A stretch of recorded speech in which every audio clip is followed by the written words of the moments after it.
Biosynthetic phase या dark reaction. इससे पहले वाले लेक्चर में हम लोगों ने देखा था कि कैसे प्लांट लाइट एनर्जी का इस्तेमाल करके NADPH और ATP की सिंथेसिस करते हैं।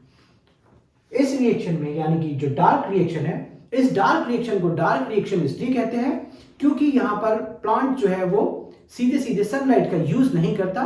इनफैक्ट ये सनलाइट में जो प्रोडक्ट बने हैं यानी कि जो लाइट रिएक्शन में जो प्रोडक्ट बने हैं उनका इस्तेमाल करता है। तो पहले स्टार्टिंग में जो साइंटिस्ट थे उन्होंने ये जानने की कोशिश की कि प्लांट जो है CO2 के फिक्सेशन का पहला जो प्रोडक्ट है वो कौन सा बनता है।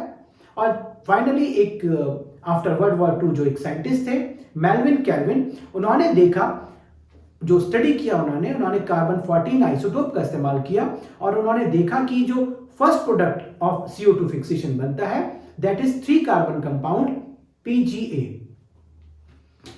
फिर उन्होंने बाकी के स्टेप्स को भी स्टडी किया और उसको डिस्कवर किया और उस बायोसिंथेटिक फेज को पूरा डिस्कवर किया, जिसकी वजह से उनको आगे जाके नोबेल प्राइज मिला। और इस फेज को, इस बायोसिंथेटिक फेज को कैल्विन साइकिल भी कहते हैं। देन कुछ साइंटिस्ट ने, अलग अलग साइंटिस्ट ने यह देखने की कोशिश की कि क्या हर प्लांट में जो पहला CO2 फिक्सेशन प्रोडक्ट है वो PGA, 3 कार्बन कंपाउंड PGA है या कुछ और भी बनता है। तो उन्होंने देखा कि ड्राई ट्रॉपिकल एरियाज में जो पहला CO2 फिक्सेशन प्रोडक्ट बनता है वो 3 कार्बन का नहीं बल्कि 4 कार्बन का कंपाउंड बनता है, उसका नाम है OAA। तो इस बेस पर जो कैटेगरी है, इन प्लांट्स को 2 कैटेगरी में डिवाइड किया गया। एक वो जिनमें C3 पाथवे ऑपरेट हो रहा है, C3 प्लांट्स हो गए। एक वो जिनके अंदर C4 पाथवे यूटिलाइज हो रहा है यानी कि C4 प्लांट हो गए। अब इनके बारे में एक एक करके हम स्टडी करते हैं। पहले देखते हैं हम C3 प्लांट में जो बायोसिंथेटिक फेज या कैल्विन साइकिल हो रहा है, और इसको पहले हम समझेंगे कि इसमें हो क्या रहा है।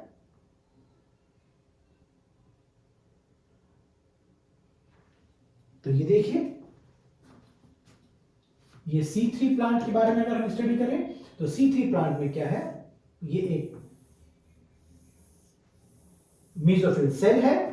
यहां सारा काम मीसोफिल सेल के अंदर होना है। ये जो CO2 एटमॉस्फेयर में है, इन C3 प्लांट की मीसोफिल सेल में एक मॉलिक्यूल होता है जिसका नाम होता है RUBP। ये RUBP इस CO2 को ट्रैप करता है with the help of enzyme Rubisco और कन्वर्ट हो जाता है 3 कार्बन कंपाउंड PGA में, यानी कि यहां 2 मॉलिक्यूल 3 कार्बन कंपाउंड PGA के बनते हैं। ये PGA आगे जाके बनाता है आपका शुगर। तो C3 प्लांट में मीसोफिल सेल में RUBP प्रेजेंट है, रुबिस्को एंजाइम प्रेजेंट है जो CO2 को ट्रैप करता है और RUBP इसको ट्रैप करके पहला कंपाउंड बनाता है 3 कार्बन का PGA जो आगे जाके शुगर बनाता है। And this is the process. अब हम देखते हैं कि C3 साइकिल के बाकी प्रोसेस को याद कैसे करना है। तो C3 पाथवे में बेसिकली हो क्या रहा है, C3 पाथवे में तीन प्रोसेस में ये रिएक्शन होती है। पहला पार्ट है CO2 को ट्रैप करना, यानी कि RUBP जो है CO2 ट्रैप करेगा, that is known as carboxylation. इस प्रोडक्ट को जो बनेगा, प्रोडक्ट ट्रैप करने के बाद PGA, सेकेंड स्टेप में इस PGA का रिडक्शन होगा, तो सेकेंड स्टेप हो गया रिडक्शन। और थर्ड स्टेप में ये जो RUBP यूज हुआ था CO2 को ट्रैप करने में, ये रीजनरेट होगा, तो थर्ड स्टेप हो जाता है रीजनरेशन। अब हम देखिए इसको याद कैसे करते हैं। बहुत सिंपल तरीका है, इसको हमने याद करने का तरीका निकाला कैल्विन साइकिल के लिए कि routine CO2 produced by respiration forms sugar and regenerate all RUBP। जो रूटीन CO2 प्रोड्यूस हो रही है ये शुगर बना रही है और रीजनरेट कर रही है RUBP। अब हम यहां से देखते हैं, रूटीन का मतलब है RUBP। CO2 को इसने कैच किया, किसने, RUBP ने, और इस स्टेप का नाम हो गया कार्बोक्सिलेशन, यानी कि स्टेप नंबर 1 कार्बोक्सिलेशन। प्रोडक्ट बना, प्रोड्यूस्ड P से PGA, 2 मॉलिक्यूल ऑफ PGA के बने जो कि 3 कार्बन कंपाउंड है। इस PGA में थर्ड रेस्पिरेशन से हमारा आता बनता है रिडक्शन, यानी कि इस PGA का रिडक्शन हुआ। अब रिडक्शन स्टेप नंबर 2 है। देखिए यहां पे एक इंपॉर्टेंट चीज याद करनी है, रिडक्शन स्टेप नंबर 2 है। 2 से हमें याद करना है कि यहां पर दो मॉलिक्यूल जो लाइट रिएक्शन में जो चीजें बनी थी यानी कि NADPH और ATP उनका इस्तेमाल हो रहा है। तो दो मॉलिक्यूल ATP और दो मॉलिक्यूल NADPH के भी यहां यूज हो रहे हैं। तो 2 से हमें याद हो गया कि जो दो चीजें लाइट रिएक्शन में बनी थी वो यूज हो रही हैं और दोनों के दो दो मॉलिक्यूल यूज हो रहे हैं। इसके बाद रिडक्शन के बाद इस प्रोडक्ट से BGA का जो रिडक्शन हुआ उससे हमारा सुक्रोज का फॉर्मेशन हुआ और साथ ही साथ रीजनरेट का मतलब है रीजनरेशन हुआ। RUBP से मतलब RUBP और ऑल का मतलब है यहां पर एक ATP का यूज हुआ। तो ओवरऑल इस रिएक्शन के अंदर अगर हम देखें तो दो ATP यहां पर और एक ATP यहां पर यानी कि 3 ATP और 2 NADPH का इस्तेमाल हुआ। किसमें? एक कार्बन फिक्स करने में, एक CO2 में एक कार्बन है तो एक CO2 को फिक्स करने में 3 ATP और 2 NADPH यूज हुए और एक ग्लूकोज के मॉलिक्यूल में 6 कार्बन होते हैं। इसका मतलब है ये 6 बार अगर साइकिल चलेगा यानी कि 6 CO2 मॉलिक्यूल को अगर फिक्स किया जाएगा तब एक ग्लूकोज बनेगा।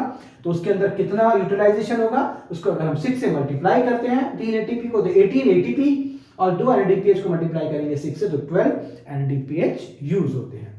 तो ये प्रोसेस हमारा हुआ C3 प्लांट का जिसमें ये फिक्सेशन हुआ। नेक्स्ट आते हैं हम C4 प्लांट। C4 प्लांट में कुछ ऐसी चीजें थी जिसकी वजह से पहली चीज इसके अंदर जो फर्स्ट प्रोडक्ट बन रहा था वो 4 कार्बन का था ऑक्सैलो एसिटिक एसिड। दूसरी चीज थी इसके अंदर प्रोडक्टिविटी ज्यादा हो रही थी। तीसरी है ड्राई ट्रॉपिकल हाई टेम्परेचर को भी रेजिस्ट कर रहे थे। तो पहले हम देखते हैं कि C4 प्लांट के अंदर ऐसी क्या क्वालिटीज थी, ऐसी क्या खास बात थी जिसकी वजह से उसके अंदर इतनी सारी क्वालिटीज थी। उसको हमें याद करने के लिए हम देखते हैं जो हमारी ट्रिक है। उस ट्रिक से पहले हम आपको बताते हैं कि C4 प्लांट की जो लीफ है उसके अंदर एक स्पेशल मैकेनिज्म होती है जिसे कहते हैं क्रेन्स एनाटॉमी। और ये क्रेन्स एनाटॉमी मेसोफिल सेल में नहीं बल्कि बंडल शीथ सेल में, जो कि वास्कुलर बंडल के चारों तरफ जो सेल होती है उसके अंदर ये मैकेनिज्म होती है क्रेन्स एनाटॉमी, जो हेल्प करती है इन प्लांट में CO2 के फिक्सेशन में। और बाकी हम पहले कैरेक्टर पढ़ते हैं फिर इसका डिटेल याद करते हैं। तो C4 लीफ की टिप ब्रॉड एंड थिक, यानी कि C4 लीफ की अगर हम प्लांट की लीफ की बात करें तो उसकी जो टिप है वो ब्रॉड एंड थिक है। इससे हमें सारे कैरेक्टर याद हो जाएंगे। K से हमारा हो जाता है क्रेन्स एनाटॉमी। तो इन प्लांट में क्रेन्स एनाटॉमी होती है। क्रेन्स एनाटॉमी क्या है आगे पढ़ते हैं सारे फीचर। T से हो जाता है हमारा tolerance, tolerance to the temperature, ये हाई टेम्परेचर को टॉलरेंस कर लेते हैं। I का मतलब है they are impervious to the gaseous exchange, यानी इस क्रेन्स एनाटॉमी की वजह से इसके अंदर खास बात है कि दे आर इम्परवियस, इसकी सेल जो है वो impervious to the gaseous exchange है। क्यों? क्योंकि इसके अंदर इंटरसेलुलर स्पेस नहीं होते। देन आता है P for productivity. In cases में प्रोडक्टिविटी ऑफ जो भी बन रहा है उसकी प्रोडक्टिविटी ज्यादा होती है। और नेक्स्ट P वाला आता है फोटो रेस्पिरेशन। और खास बात क्या है कि C4 प्लांट में फोटो रेस्पिरेशन नहीं होता है। देन ब्रॉड, इसका मतलब है B फॉर ब्रॉड, इसका मतलब bundle sheath cell. Bundle sheath cell में ही क्रेन्स एनाटॉमी हो रही है और ये सारी क्वालिटीज हो रही हैं। और क्या है, ये bundle sheath cell multi layered होती हैं और इनकी जो सेल होती है वो थिक होती है। तो ये सारे कैरेक्टर इन C4 प्लांट की लीव्स में जो एक स्पेशल एनाटॉमी देते हैं क्रेन्स एनाटॉमी, जिसकी वजह से CO2 की concentration at the site of biosynthetic face, जहां पर फिक्सेशन हो रहा है वहां ज्यादा हो जाती है। अब हम ये देखते हैं, पहले हम देखेंगे C4 मैकेनिज्म कैसे काम करती है। कि हमने देखा था C3, अब हम आते हैं C4। C4 मैकेनिज्म कैसे काम कर रही है।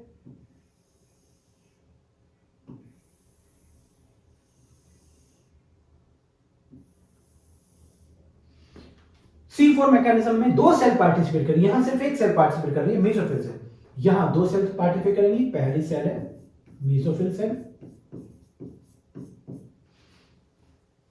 एटमॉस्फेयर की CO2 को एक्सेप्ट किया। यहां एक्सेप्ट किया था RUBP ने, जो कि 5 कार्बन का कंपाउंड था। यहां प्राइमरी एक्सेप्टर है PEP। और एंजाइम कौन सा है यहां पर? एंजाइम है पेप्केज।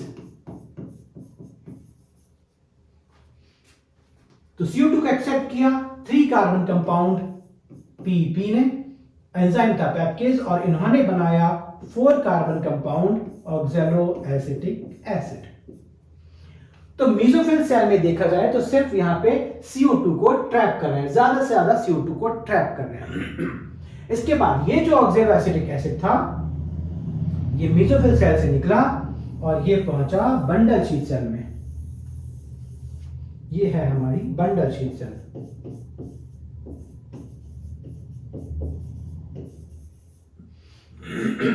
यहां ये 4 कार्बन कंपाउंड यानी कि ऑक्सैलोएसिटिक एसिड आया। इस 4 कार्बन कंपाउंड ने एक CO2 को रिलीज किया और ये कन्वर्ट हो गया C3 कंपाउंड में। जो CO2 रिलीज हुई इसको यूटिलाइज, ये यहां पर यूटिलाइज होगी शुगर बनाने के लिए, ये एंटर कर जाएगी आपकी केल्विन साइकिल में और केल्विन साइकिल में एंजाइम यहां पे मिल जाएगा इसको रूबिस्को, जो इसको शुगर में कन्वर्ट कर देगा। और चूंकि ये इंपरवियस है तो जितनी CO2 यहां रिलीज हो रही है वो CO2 कहीं बाहर नहीं जा पा रही, सारी की सारी रूबिस्को यूज कर रहा है और शुगर में कन्वर्ट कर रहा है। और ये जो C3 कंपाउंड बना इसके बाद C4 में से एक कार्बन निकलने के बाद ये C3 कंपाउंड वापस जाके PEP को रीजनरेट कर लेता है, रीजनरेशन कर लेता है। तो यहां पे 2 सेल में मैकेनिज्म हो रही है, एक सेल में टोटल CO2 ट्रैप हो रही है, उसको दूसरी सेल में भेजा जा रहा है सो दैट ज्यादा से ज्यादा CO2 इस एंजाइम के आसपास मोस्ट एंड मोस्ट CO2 की कंसंट्रेशन ज्यादा रहे। अब हम देखते हैं इसकी इंपॉर्टेंस क्या है। पहले हम C4 प्लांट को याद करते हैं, कैसे हम उसके करैक्टर याद करने हैं। इसके करैक्टर याद करने के लिए हम दोनों को एक साथ कंपेयर करेंगे और कंपेयर करने के लिए हमने जो एक निमोनिक बनाया उसका बेस हमने रखा है कि गवर्नमेंट कहती है सारे जितने भी फार्मर्स हैं कि आप जो भी अपना प्रोडक्शन कर रहे हैं उसको ले जाके जो गवर्नमेंट के ऑफिशियल साइट्स हैं वहां पे सेल कीजिए सो दैट आपको उसका प्रॉपर मनी मिल जाए। उसी को हमने यहां यूज किया है कि C3 एंड C4 प्लांट को एक साथ याद करने के लिए इसमें C4 प्लांट का डिटेल भी आ जाएगा। MRP यानी कि maximum retail price of C3 plant is less than C4 plant. क्यों? क्योंकि C4 प्लांट की प्रोडक्टिविटी अभी हमने देखा था ज्यादा है। कहां पर? इन प्राइम मिनिस्टर यानी कि PM ऑफिशियल बाजार रुड़की, ये मार्केट उन्होंने रुड़की में खोला और ऐसे बोला कि वहां पर आप ले जाके बेचिए तो उसकी आपको MRP ज्यादा मिलेगी। अब हम इसको डिटेल पढ़ लेते हैं कि C3 प्लांट के कैरेक्टर क्या क्या है। इसमें मेसोफिल सेल में सारा काम हो रहा है, लीफ की मेसोफिल सेल में हो रहा है, एंजाइम है हमारा रूबिस्को और पहला जो प्रोडक्ट बन रहा है 3 कार्बन कंपाउंड PGA बन रहा है और ये PGA कन्वर्ट हो जा रहा है आगे जाके शुगर में। This is C3 plant. Now C4 plant में क्या हो रहा है? C4 प्लांट में पहला काम हो रहा है मेसोफिल सेल में यानी कि PMO आ रहा है। एंजाइम कौन सा है यहाँ पे? पैपकेज, ये एंजाइम है। मेसोफिल सेल में पहला काम हो रहा है और क्या हो रहा है? ये CO2 को ट्रैप कर रहे हैं और कन्वर्ट कर रहे हैं 4 कार्बन कंपाउंड ऑक्सैलोएसिटिक एसिड में। और ये ऑक्सैलोएसिटिक एसिड बंडल शीट के अंदर जाना है। बाजार के बीच से हो गया हमारा बंडल शीट, ओ से हमारा ऑक्सैलोएसिटेट हो गया था, ये बंडल शीट सेल में गया। वहां कौन सा एंजाइम है? रुड़की, रुड़की से हमारा बन गया रूबिस्को और ये रूबिस्को जैसे कि हमें मालूम है केल्विन साइकिल यहां पे ऑपरेट होता है, बायोसिंथेटिक फेस है और ये रूबिस्को जो है वो शुगर का फॉर्मेशन करता है। और चूंकि यहां पर कंसंट्रेशन ऑफ CO2 ज्यादा रहती है, सारे का सारा C4 मैक्सिमम सारे का CO2 यहां भेजते आते हैं तो रूबिस्को के चारों तरफ CO2 की कंसंट्रेशन ज्यादा रहती है। इसका इंपॉर्टेंस भी हम आगे देखेंगे क्या होता है। नेक्स्ट अब हम ये देखते हैं कि C3 और C4 प्लांट में बेसिकली क्या क्या डिफरेंस थे। तीनों डिफरेंस जो आपको मालूम ही है। प्राइमरी एक्सेप्टर RUBP 5 कार्बन, वहां PEP 3 कार्बन, एंजाइम रूबिस्को, इधर पैपकेज, फर्स्ट प्रोडक्ट PGA 3 कार्बन, यहां ऑक्सैलोएसिटिक एसिड 4 कार्बन। देन हम आते हैं नेक्स्ट टॉपिक पे, फोटो रेस्पिरेशन। तो बायोलॉजिकली इसकी कोई सिग्निफिकेंस तो नहीं है, तो ये लेकिन एक ऐसा प्रोसेस है जो C3 प्लांट में ऑपरेट होता है और इसके बेनिफिट तो नहीं है लेकिन इसके नुकसान जरूर हैं, जिसकी वजह से अभी हमने एक लाइन पहले देखी थी कि productivity of C3 plant is less than the productivity of C4 में प्रोडक्टिविटी ज्यादा होती है। और यहां प्रोडक्टिविटी कम होने का रीजन एक ये है कि फोटो रेस्पिरेशन हो रहा है। अब फोटो रेस्पिरेशन के बारे में जानकारी पूरा डिटेल पढ़ने से पहले हम इसमें जो एंजाइम है, जो रुबिस्को एंजाइम है, क्योंकि ये C3 प्लांट में हो रहा है और C3 प्लांट में एक एंजाइम था रुबिस्को जो सारा काम कर रहा था, यानी कि शुगर फॉर्मेशन कर रहा था, इसके बारे में पहले हम डिटेल पढ़ेंगे, फिर हम वापस इस पे आते हैं। तो हम यहां पहले थोड़ा सा रुबिस्को के बारे में जानकारी लिखेंगे। रुबिस्को एक एंजाइम है जो कि most abundant enzyme on the universe है। ये दो चीजों पे ऑपरेट करता है, एज ए कार्बोक्सिलेज भी वर्क करता है ये, और एज ए ऑक्सीजनेज भी वर्क करता है। कार्बोक्सिलेज का मतलब क्या है, ये यहां CO2 को यूज करता है, और ऑक्सीजनेज का मतलब क्या है, यहां पे ये ऑक्सीजन का इस्तेमाल करता है। नॉर्मली जो प्लांट में शुगर बन रही है वो बिकॉज ऑफ CO2 फिक्सेशन बन रही है, यानी कि अगर पूरे का पूरा रुबिस्को CO2 के फिक्सेशन में यूज हो तो ज्यादा से ज्यादा शुगर बनेगी। तो रुबिस्को की जो एफिनिटी है वो CO2 के लिए भी है और ऑक्सीजनेज के लिए भी है, बट खास बात यह है कि रुबिस्को की एफिनिटी CO2 के लिए ज्यादा है, इसलिए most of the Rubisco CO2 के यानी एज ए कार्बोक्सिलेज वर्क करता है और शुगर सिंथेसिस करता है। लेकिन होता क्या है, ये ऑपरेट C3 प्लांट्स में सम पार्ट ऑफ रुबिस्को ये ऑक्सीजन के साथ भी वर्क करता है, एज ए ऑक्सीजनेज वर्क करता है। इसकी वजह से क्या होगा, एक तो रुबिस्को की कंसंट्रेशन कम हो जाएगी, रुबिस्को की कंसंट्रेशन कम होगी तो ये कम CO2 को फिक्स करेगा, कम CO2 फिक्स करेगा तो कम PGA बनेगा, कम PGA बनेगा तो कम शुगर बनेगी। और ऑक्सीजनेज एक्टिविटी की वजह से और क्या हो रहा है, तो ऑक्सीजनेज एक्टिविटी की वजह से क्या होगा, इसके अंदर जो यहां बन रहा था फॉस्फोग्लिसरिक एसिड,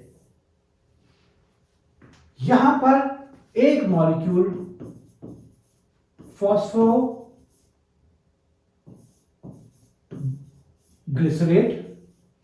और एक मॉलिक्यूल फॉस्फोग्लाइकोलेट बनेगा, साथ ही साथ एक ATP का इस्तेमाल भी होगा। तो अगर ये as a CO2 as a carboxylase work कर रहा होता तो यहां पे शुगर बनती, यहां ATP का फॉर्मेशन होता,